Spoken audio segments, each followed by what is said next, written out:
La autoridad por definición es el poder que gobierna o ejerce el mando de hecho o derecho. Por otra parte, se puede definir como prestigio y crédito que se reconoce a una persona o institución por su legitimidad o por su calidad de competencia en la materia. Mediante esto, podemos explicar que por el paso de los años, la autoridad se fue transformando hasta lo que es hoy en día en las escuelas. Los primeros que tuvieron dicha autoridad fueron los filósofos mediante su calidad de pensamiento sobre la sociedad. Entre ellos, los más reconocidos fueron Sócrates, Aristóteles y Platón. La primera forma de enseñanza en forma institucionalizada fue la del ciudadano en Atenas, a través del modelo preceptoral, sucedido por la figura del pedagogo, era quien ejercía la autoridad sobre el pequeño para disciplinarlo en la estructura de la ciudadanía que se quería en esa época. Por otra parte, en la época romana plantearon una educación mediante la teoría de sillones y castigo, marcando así la simetría entre docente y alumno en forma simultánea a la severidad del método pedagógico con la cual se castigaba al alumno con una férula imponiendo su autoridad. Al paso de los años, se originó una nueva metodología de enseñanza llamada la educación en la casa del príncipe, dirigida a las clases dirigentes, entre ellos príncipes y nobles.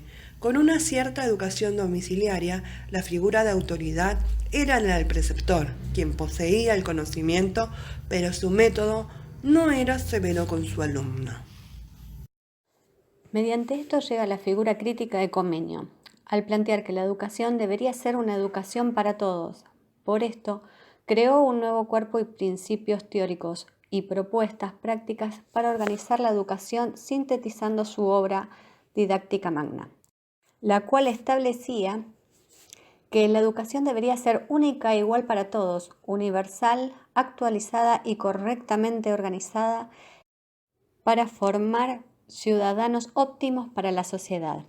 En esto interviene la Iglesia, según su pensamiento de La Salle, plantea un modelo de dos ejes fundamentales, el orden y el control, mediante la simulación de la enseñanza, en lo cual acá también interviene el Estado poniendo en marcha un conjunto de técnicas y métodos de pastoreo, cuyo objetivo consistía en que la Iglesia pueda conservar y, si en lo posible, acrecentar su prestigio y poder.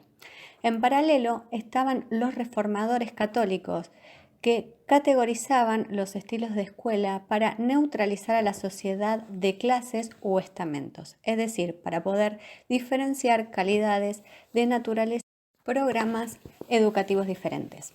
Con el transcurso de los años, esto se fue transformando, diversas ofertas pedagógicas, como la de los jesuitas, que se fueron planteando, en la enseñanza de forma de curia y de curiones.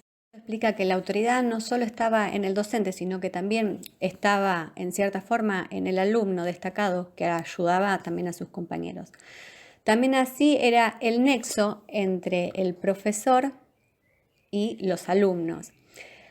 Estas características o similares, también Lancarter plantea la figura de alumno monitor, el cual resume ambos roles, tanto el docente como el alumno, y aquí lo revolucionario respecto a las pautas tradicionales de la autoridad es que comparten la autoridad el docente con el monitor, ya que este último, el alumno, es por un momento alumno y en otro momento puede llegar a ser docente. A partir de la revolución industrial sería más efectiva una idea de un proceso definido. A la vez se sentaron una base de forma de educar como hoy conocemos, hacer una vigilancia con mayor efecto y a sostener una relación de poder independientemente de quién lo ejerce. Se aplicó un modelo panóptico que se tomaban en las empresas.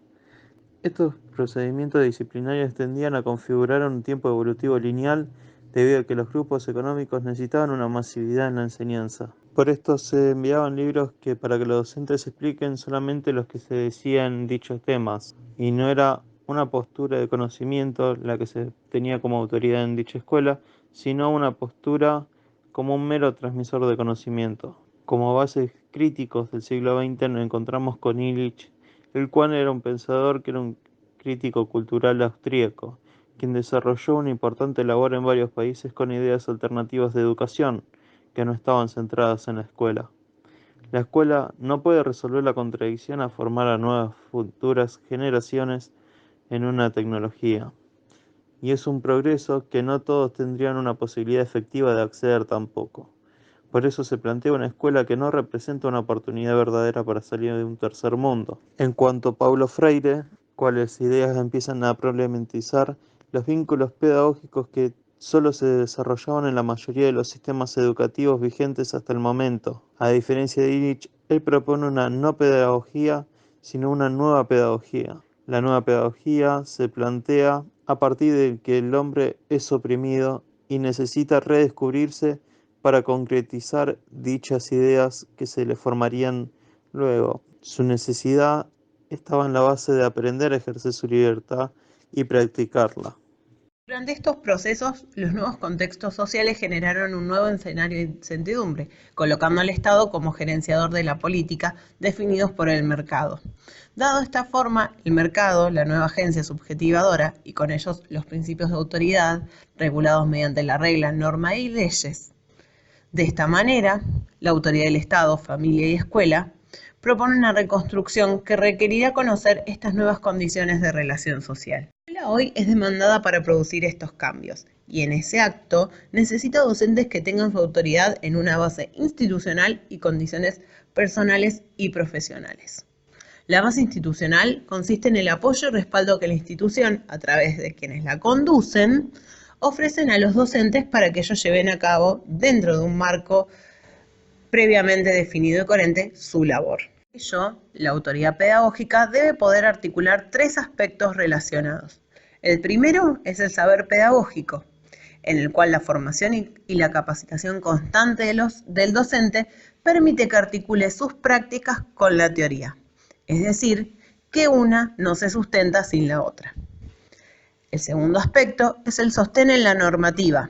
La autoridad pedagógica se ofrece mediante los derechos y obligaciones que garantizan la igualdad de oportunidades. Y el último es lo que tiene que ver con una vinculación con los otros.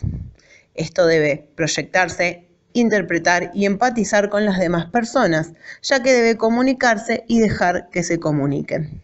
Esto es que el rol docente no es una forma mecanizadora, sino justamente sociabilizadora cultural, dejando espacio a la creatividad pedagógica para analizar tanto la transmisión y el proceso de los conocimientos. Por ello, se le solicita por currículum a los docentes ciertas pautas interrelacionadas, dejando así al docente permitirle enlazar o relacionarse con otros, tomando su conocimiento previo y potenciando su enseñanza mediante la convivencia, renunciando a la omnipotencia, a la totalidad, al control del otro, a capturar y cambiarlo según sus propios deseos. Desde este lugar, la simetría tiene la responsabilidad de una circulación de palabras, de saberes, habilitando un crecimiento cognitivo e inclusivo de la enseñanza. De esta manera se busca en la actualidad las nuevas perspectivas de la educación. Es el propio educador, ya el que no posee un bagaje cultural para ser vendido, bajo ciertas condiciones, o transmitido, o dado sin un compañero que también está en un proceso de maduración. La tarea del docente es la de estar presente y la de acompañar al alumno, de manera que ambos vivan la comunicación educativa como una intersubjetividad, con varias historias posibles, pero paralelas.